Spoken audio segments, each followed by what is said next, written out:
Halo teman-teman semua, perkenalkan, saya Feby Anggita Sinaga, peserta Latsar CPNS Kemendikbudristek Angkatan ke-41, Kelompok 1, tahun 2022. Kali ini, saya akan menjelaskan mengenai manajemen ASN dan Smart ASN. Aparatur sipil negara mempunyai peran yang sangat penting dalam rangka menciptakan masyarakat madani yang taat hukum, berperadaban modern, demokratis, makmur, adil, dan bermoral tinggi dalam menyelenggarakan pelayanan kepada masyarakat secara adil dan merata, menjaga persatuan dan kesatuan bangsa dengan penuh kesetiaan kepada Pancasila dan Undang-Undang Dasar tahun 1945. Kesemuanya itu dalam rangka untuk mencapai tujuan yang dicita-citakan bangsa Indonesia. Pemerintah telah mengeluarkan Undang-Undang Nomor 5 Tahun 2014 tentang aparatur sipil negara untuk mengelola aparatur sipil negara menjadi semakin berkarakter dan profesional. Kedudukan ASN berdasarkan Undang-Undang Nomor 5 Tahun 2014 yaitu PNS merupakan warga negara Indonesia yang memenuhi syarat tertentu diangkat sebagai pegawai ASN secara tetap oleh pejabat pembina kepegawaian untuk menduduki jabatan pemerintahan dan memiliki nomor induk pegawai secara nasional. PPPK atau pegawai pemerintah dengan perjanjian kerja merupakan warga Indonesia yang memenuhi syarat tertentu yang diangkat berdasarkan perjanjian kerja untuk jangka waktu tertentu dalam rangka melaksanakan tugas pemerintahan sesuai dengan kebutuhan instansi pemerintah dan ketentuan perundang-undangan. Nah, apa sih sebenarnya pengertian dari manajemen ASN itu? Manajemen ASN adalah pengelolaan ASN untuk menghasilkan pegawai ASN yang profesional, memiliki nilai dasar, etika profesi, bebas dari intervensi politik, dan bersih dari praktek korupsi, kolusi, dan nepotisme.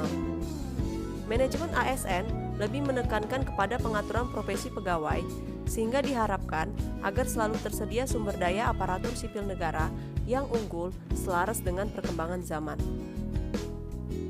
Lalu, apa itu Smart ASN? Smart ASN adalah pegawai dengan kompetensi, kinerja, dan profesionalisme yang tinggi sehingga mampu beradaptasi dan semakin responsif terhadap perubahan dan pencapaian tujuan organisasi. Tugas dan fungsi ASN itu sendiri adalah sebagai pelaksana kebijakan publik, memberikan pelayanan publik yang profesional dan berkualitas, serta sebagai perekat pemersatu bangsa.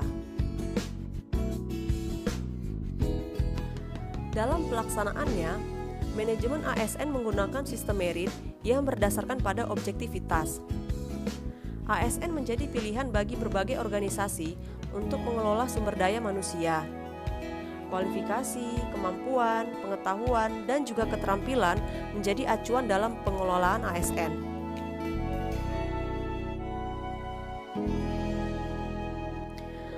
Undang-Undang Nomor 5 Tahun 2014 ini telah mengatur aparatur sipil negara mulai dari pengadaannya, pengembangan karirnya, bagaimana tunjangannya, hingga ia pensiun.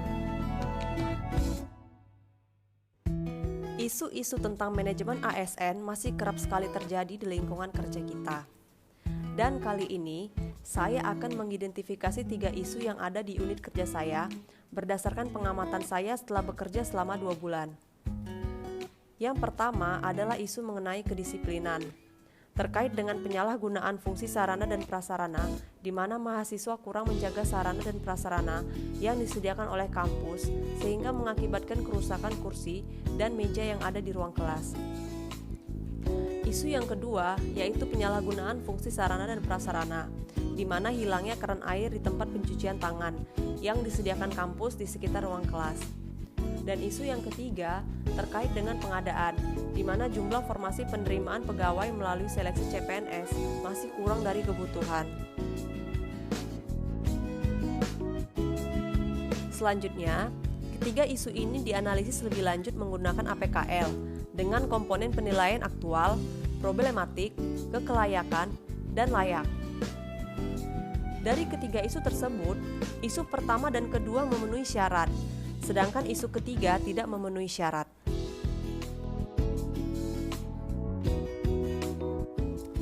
Selanjutnya, kedua isu yang memenuhi syarat ini dilakukan analisis lebih lanjut menggunakan USG dan didapatkan bahwa poin terbesar itu ada pada isu pertama, yang berarti bahwa isu pertama ini menjadi isu prioritas untuk dibahas lebih lanjut dan kita cari solusinya. Ada beberapa hal yang menjadi dampak jika isu ini tidak segera diselesaikan. Yang pertama, terganggunya proses belajar mengajar. Yang kedua, kurang pedulinya mahasiswa di dalam menjaga sarana dan prasarana yang ada di kampus. Dan yang ketiga, ditakutkan jika akan semakin banyak lagi bertambah sarana dan prasarana yang mengalami kerusakan.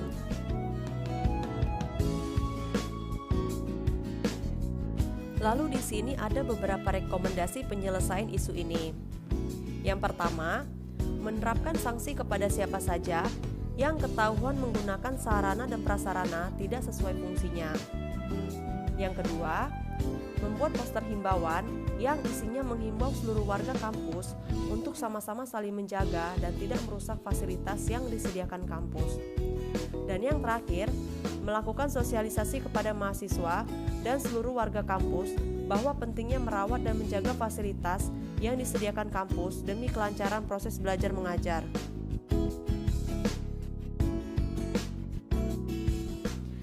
Demikianlah identifikasi analisis dan juga rekomendasi penyelesaian dari isu yang ada di lingkungan kerja.